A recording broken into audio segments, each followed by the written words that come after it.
हर हर महादेव, जय महाकाल। स्वागत है आपका कहानी मंगल चैनल पर। आज की जो कहानी है वो दिल्ली के किसी कॉलोनी की कहानी है। दोस्तों, आज से कम 20-25 साल पहले या अभी भी दिल्ली में ऐसे कई कटरा वगैरह बोलते हैं, या एक बंद एरिया जो होता है, जैसे कुछ मकान है और अंदर से पूरी गलियां बंद है। एक ही रास्ता आने का, एक ही जाने का है, और उसी बाड़े में या उसी कटरे के अंदर करीब 40 से 50 घर होते हैं। दिल्ली में ऐसी बहुत जगह है, छोटी छोटी गलियां।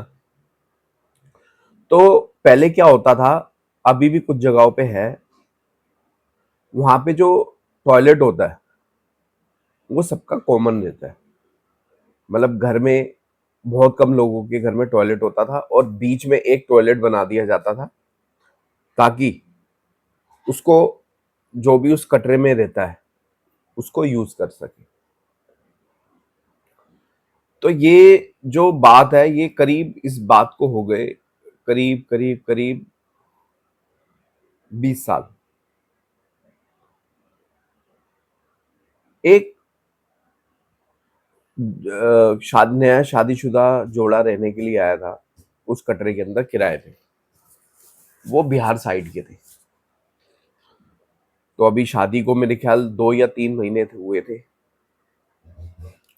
तो क्या हुआ, उनके मियाँ बीवी के झगड़ों के चक्कर में बहुत झगड़े होने लगे 2-3 महीने में। अब उसकी वाइफ ने अपने आप को आग लगा ली। अब आग लगा ली, बच तो पाई नहीं। पड़ोसियों ने, बहुतों ने कोशिश करी बचाने की, नहीं बच पाए। और उसके पति को भी कोई फर्क नहीं पड़ा कि वो जिंदा थी नहीं थी। 3 दिन, 4 दिन, 5 दिन बाद जो उसकी क्रिया होनी थी, किसी मरने आदमी के मरने के बाद जो क्रिया की जाती है, जो पूजा वगैरह करी जाती है, जो पिंडदान वगैरह करे जाते हैं, वो उसके पति ने नहीं करवाया। और लड़की के घर वाले इतने कमजोर थे, पैसों से भी, हर चीज से भी, जो मतलब वो ये चीजें नहीं, उसका खर्चा नहीं उठा सकते थे। तो जो चीज थी, जो क्रिया वगैरह नहीं हुई, पूरे विधि विधान से जो उसका जो संस्कार था वो नहीं हो पाया, उसकी वजह से जो दिक्कत हुई वो आगे चल के बहुत बड़ी परेशानी करने वाली। अब उस आदमी को, वो जो कटरे के जितने भी लोग थे, सबने एक फैसला किया कि उसको निकाल दो। हमें ऐसे आदमी की जरूरत नहीं है जिसकी इतनी हिंसा से उसकी वाइफ ने ही अपने आप को आग लगा ली। तो उसका यहाँ रखने का क्या फायदा है।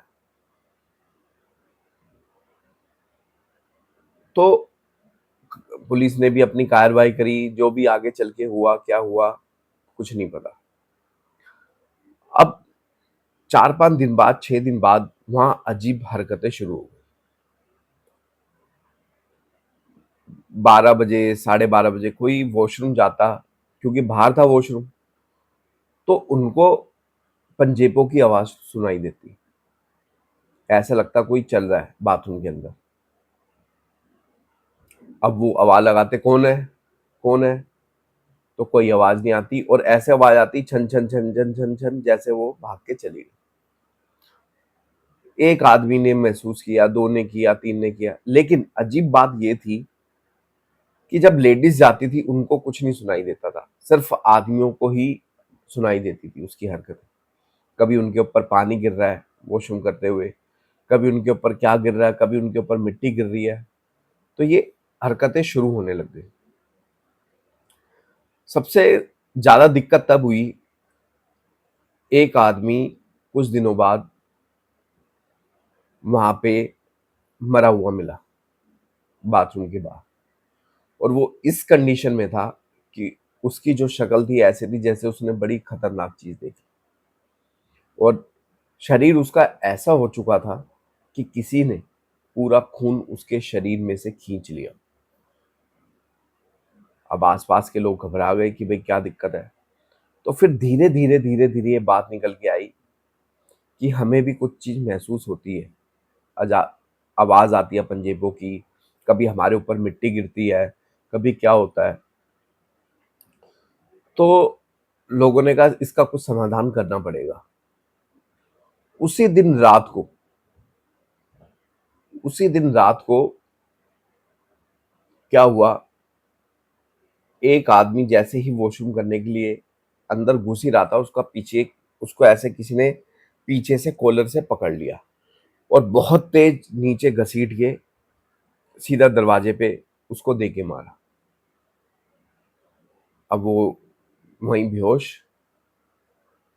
अब उसकी जो वाइफ थी, वो उसने कहा कि ये तो इनको तो बहुत देर हो गई है, जाके देखो तो सही। करीब 1-1:30 बजे का टाइम होगा। तो वो जब वो देखने गई, वो देखी कि ये तो बेहोश पड़ा हुआ है और यहाँ पे अभी 1-2 दिन पहले डेथ भी हुई है। वो और घबरा घबरा गई। उसने सब पड़ोसियों को जगाया। सारे उठ के आए, सबने देखा। तो उन्होंने सबने कहा हो सकता कोई चोर वोर होगा या कुछ होगा, कुछ लेने की कोशिश कर रहा होगा। तो उसके जब आदमी को होश आया तो उसने बताया कि मेरे को ऐसे हुआ था कि पीछे से किसी ने बहुत तेज पकड़ा है और खींचा है। सबकी अलग अलग सोच होती है। कोई भी एकदम से इन बातों पर यकीन नहीं करता, कोई भूत प्रेत या आत्मा या कोई ऐसी चीज है। एक उनमें से एक जो बुजुर्ग आदमी था, वो इन बातों को बहुत टाइम से कहते हैं ना, जो पुराने लोग होते हैं वो छोटी छोटी बात भी नोट करते हैं।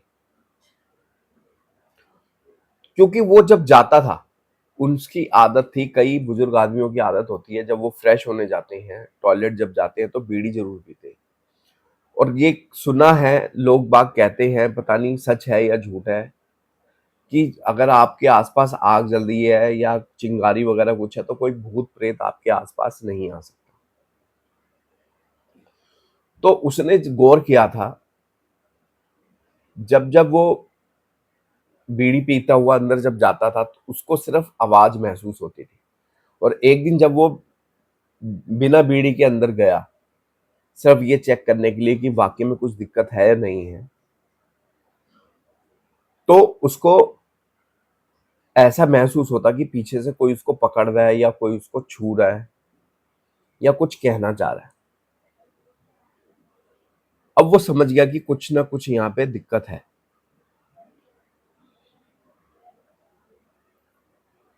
उसी दिन रात को वो दोबारा बिना बीड़ी जलाए गया।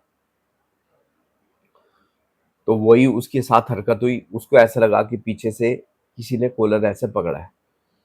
तो उसने, बुढ़े ने, जो बुजुर्ग आदमी था, जो बूढ़े आदमी थे, उसने जोर से चिल्ला के कहा, क्या चाहता है, कौन है तू, क्या चाहता है, बता मेरे को। तो कुछ आवाज नहीं आती। तो अब वो बुजुर्ग आदमी बोलता है, मुझे पता है तुम यहीं हो, क्या चाहते हो ये बता। फिर उसको एक आवाज सुनाई देती है, एक लड़की की आवाज में, मैं किसी आदमी को नहीं छोड़ूंगी, मैं किसी आदमी को नहीं छोड़ूंगी, यहां रहने वाले एक एक आदमी को मारूंगी। अब वो डर के मारे, उन्होंने कहा ये भाई दिक्कत हो सकती है, तो उसने एकदम बीड़ी जलाई तो सब शांत हो गया। अब ये बात सब वो पूरे कटरे वाले को बताता है सुबह। तो सब मिलकर एक फैसला करते हैं कि यहाँ पर पूजा हवन कराया जाए या किसी श्याने को, किसी भगत जी को यहाँ बुला के दिखाया जाए कि दिक्कत क्या है। तो जब वो बंदे वहां पहुंचता है, पंडित जी जब वहां पहुंचते हैं, तो वो ये बताते हैं कि यहाँ पे कोई नई शादीशुदा लड़की है। तो किसी की डेथ वगैरह हुई थी क्या कुछ दिन पहले। तो पड़ोसी बताते हैं कि ऐसे ऐसे एक लड़की की नई नई शादी हुई थी, उसने यहाँ सुसाइड किया था, यहीं साथ में ही रहती थी, उसका घर था। तो वो समझ जाता है कि वही है।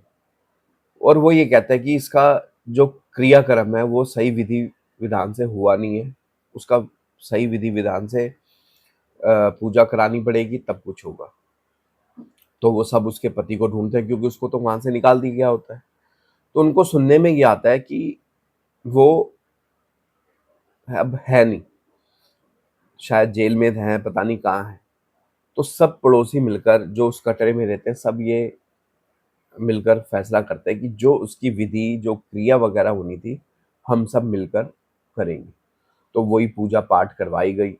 सारा जितने विधि विधान से जो भी चीज़ होती है, उसका पिंडदान वगैरह जो पूजा थी, वो सारी उन्होंने हनुमंत सुरक्षा कवच सारी चीज़ उन्होंने करवाई, ताकि आगे कभी किसी को दिक्कत ना हो।